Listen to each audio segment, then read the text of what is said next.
Moi, je dirais qu'il y a eu en partie destruction. Hein.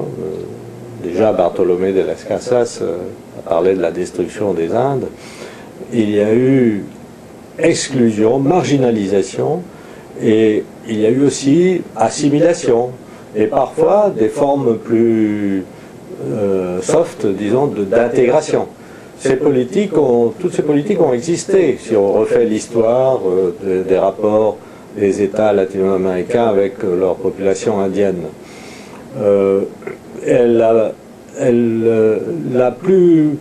en particulier au XXe siècle, il y a eu des politiques d'intégration par assimilation ou d'assimilation par intégration, comme vous voudrez, et la plus forte d'entre elles a été l'indigénisme mexicain entre les années 30 et, disons, les années 70.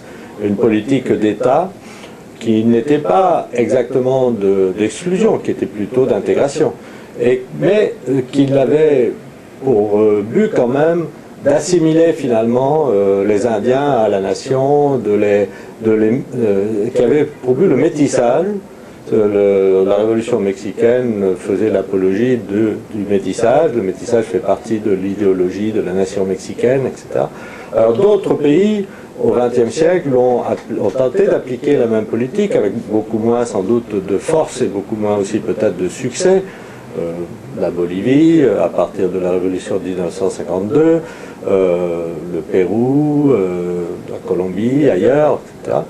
Et en réalité, cette politique n'a pas non plus été entrée en crise au moment, dans les années 70, par là, au moment où ce sont les moyens qu'ils avaient en main pour ce métissage, qu'ils soient culturels ou qu'ils soient économiques ou sociaux, la réforme agraire par exemple, l'école, etc.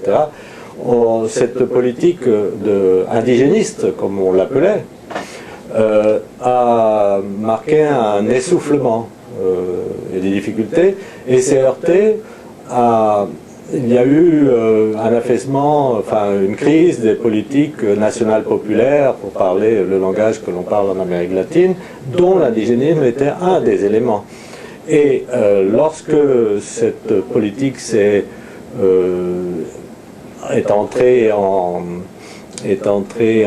crise ou a reflué, sont apparus dans le même temps des mouvements indiens modernes d'affirmation de la diversité,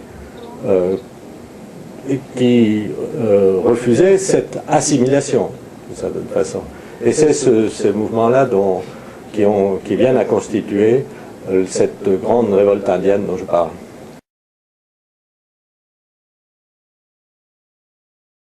J'ai évoqué tout à l'heure des conditions structurelles en Amérique latine, par rapport à l'épuisement du modèle national populaire ou populiste, si vous voulez.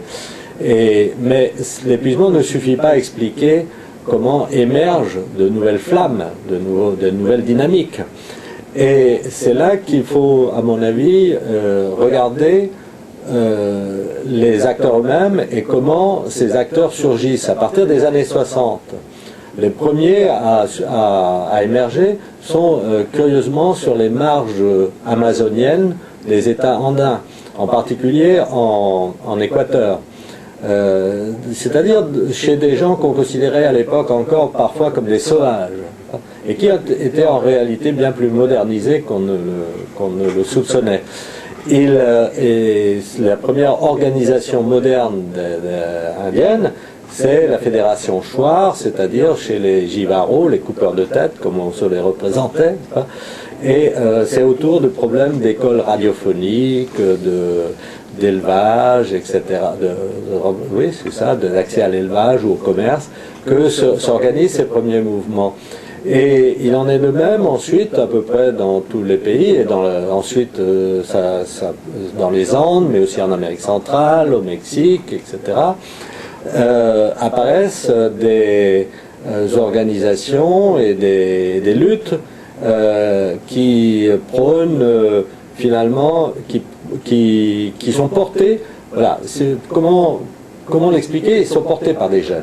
Et souvent ce ne sont pas des mouvements de lutte pour conserver la tradition. Au contraire, ce sont des mouvements contre la tradition. C'est ça qu'il faut voir. Ce sont des mouvements d'affirmation de l'identité indienne, mais qui sont liés à une lutte de génération au sein de la communauté. Souvent, c'est des fractures dans les communautés entre les anciens, porteurs d'une tradition conservatrice et sclérosée, et des jeunes qui, eux, veulent s'émanciper de ce contrôle des anciens et veulent continuer à s'affirmer indiens, mais en intégrant des dimensions de la modernité, en se modernisant à travers l'école, à travers la production, à travers des programmes de santé, à travers des programmes culturels, etc. Et surtout en prenant en main leur propre sort, c'est-à-dire que c'est une affirmation d'autonomie.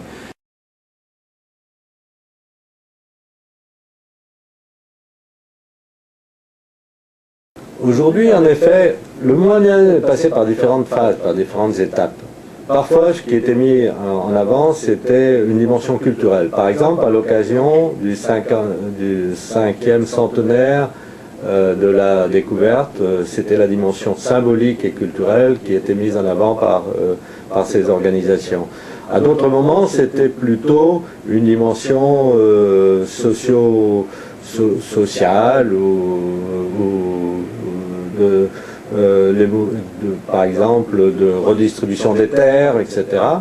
Et à d'autres moments, une dimension politique au sens de prise en main des instances locales ou régionales et d'influence sur les instances nationales. Mais aujourd'hui, ce qui apparaît, ce qui est le plus évident, le plus visible, ce sont les conflits autour de problèmes de l'environnement, un peu partout en Amérique latine. Et c'est à mettre en relation avec la nouvelle forme de la globalisation, de la mondialisation, et avec la crise financière, avec l'émergence de nouvelles économies des pays émergents. Les matières premières sont devenues de nouveau l'objet d'une très grande, comme vous le savez, d'une très grande concurrence, compétition dans le monde. Et beaucoup de pays latino-américains dont nous sommes en train de parler ont des richesses minières, pétrolières, hydrauliques énormes et deviennent donc des enjeux, pas seulement pour les pays occidentaux, mais aussi pour des économies comme celle de la Chine, qui sont de plus en plus présentes dans les pays latino-américains. Et du nord au sud du continent, en incluant le Canada et les États-Unis, et jusqu'à la Terre de Feu, les conflits autour de l'extraction minière, ou pétrolière, gazière, ou des barrages hydroélectriques est devenu quelque chose occupe le devant de la scène en réalité. Vous trouvez une multiplication de ce type de conflits. Or, beaucoup des zones en question, en jeu, sont des zones des territoires indiens, où les Indiens ont été souvent marginalisés, rejetés, parce que ce n'étaient pas des terres agricoles, mais ce sont des terres où les mines sont, ou d'autres ressources, forestières aussi par exemple, sont l'objet d'une concurrence féroce aujourd'hui. Et donc ils se trouvent au centre de ces conflits. Et dans la défense de leur territoire, de leur environnement, de leur cadre de vie, contre des projets productivistes qui détruisent cet environnement. Et les conflits sont multiples au Pérou, par exemple, comme vous le savez, dans les Andes, mais aussi en Amazonie. L'Amazonie brésilienne de même, partout en réalité, le sud du Chili également. Et dans ces conflits-là, les indigènes sont très présents, mais souvent articulés avec des populations non indigènes qui sont dans la même situation, mais qui n'ont pas, dans les dernières décennies, la même tradition de lutte. Ce qui fait que ce sont les indigènes qui sont les plus en avant, les plus modernes dans ce domaine aussi, souvent, que les non-indiens. On le voit même au Canada, où dernièrement un nouveau une nouvelle organisation est apparue qui s'appelle Idle No More, c'est-à-dire plus jamais apathique, si vous voulez, on peut traduire comme ça, plus jamais l'apathie, si vous voulez, ou la passivité, et qui est menée par des femmes, parce qu'on n'a pas beaucoup parlé jusqu'ici du rôle des femmes, on a parlé des acteurs, mais souvent les acteurs sont des femmes, mais certaines sont très connues, Rigoberta Menchú, historiquement dans le mouvement indien, je veux dire, des dernières décennies. Mais encore aujourd'hui, c'est vrai, des Rigoberta Menchú, il y en a des dizaines et des centaines.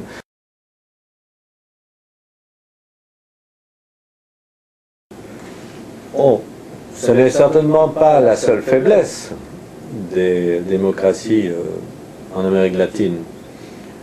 On pourrait en recenser bien d'autres, et certains de mes collègues que vous avez interviewés en ont signalé d'autres, avec raison.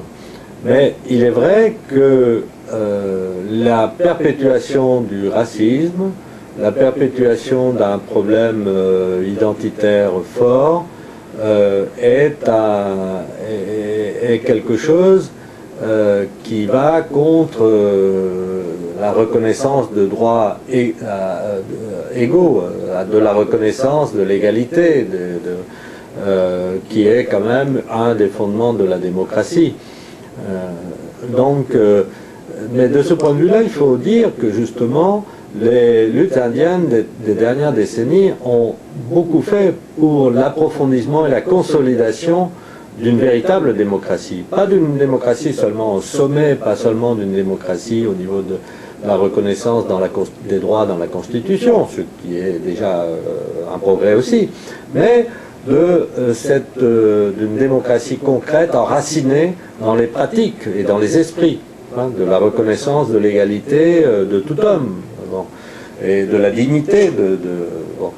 Et donc, on pourrait dire une dimension, disons, culturelle de la démocratie qu'ils ont contribué à étendre et à consolider. Et ça, c'est quand même c'est quelque chose de très important et qu'il faut mettre au bénéfice des luttes indiennes.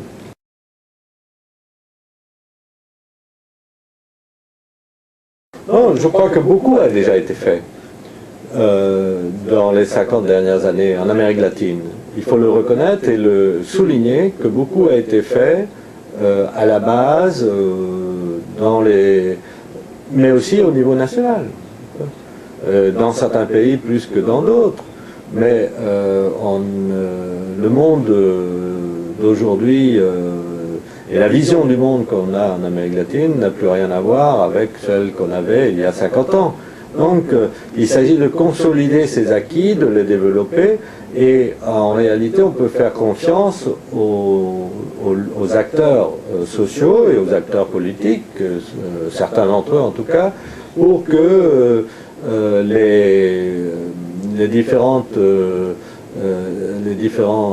choses qui ont été acquises soient étendues, prolongées et développées. On peut parler du domaine social, culturel, politique, etc.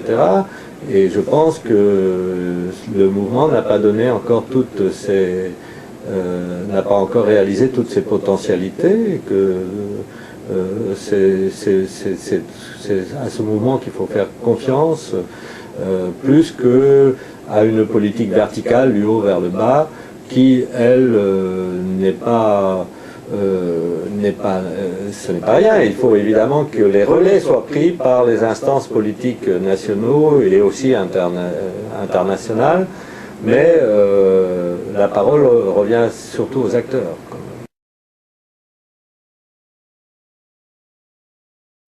Je dirais que je suis modérément optimiste. La dynamique peut se poursuivre, cette dynamique de reconnaissance et d'extension des droits, mais elle est également menacée par bien des facteurs. Et elle se joue, je vous le dirais, elle se joue dans l'urbanisation et la migration. Or, les identités traditionnelles volent en éclats, mais ça, c'est pas toujours un mal. La possibilité donc de créer des nouvelles formes d'affirmation culturelle, elles sont plus grandes aujourd'hui qu'elles ne l'étaient il y a un demi-siècle, Mais rien ne dit que cela va se poursuivre dans le contexte des villes où vivent aujourd'hui la grande partie des Indiens, et des indigènes, des Indiens, et dans la migration. Il faut dire que beaucoup des populations indiennes ont eu à migrer depuis le Mexique aux États-Unis, depuis l'Équateur en Espagne, etc. Et qu'il y a un phénomène de reflux aussi avec la crise. Donc on est dans une période quand même de grande incertitude sur comment ces populations vont subvenir à leurs besoins et pouvoir alimenter les dynamiques qu'ils ont mis en marche eux-mêmes.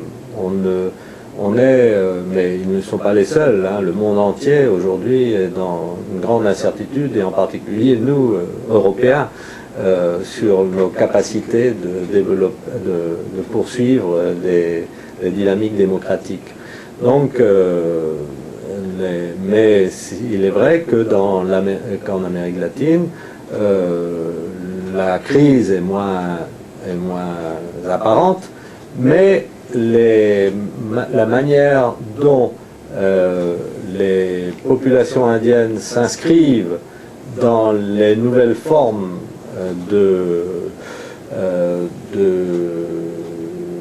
d'urbanisation, de modernisation, d'émergence économique, et de mondialisation est tout à fait sujette à des conflits, des incertitudes, des bouleversements, comme on le voit d'ailleurs dans ces conflits dont on a parlé autour des ressources, des matières premières et des ressources premières.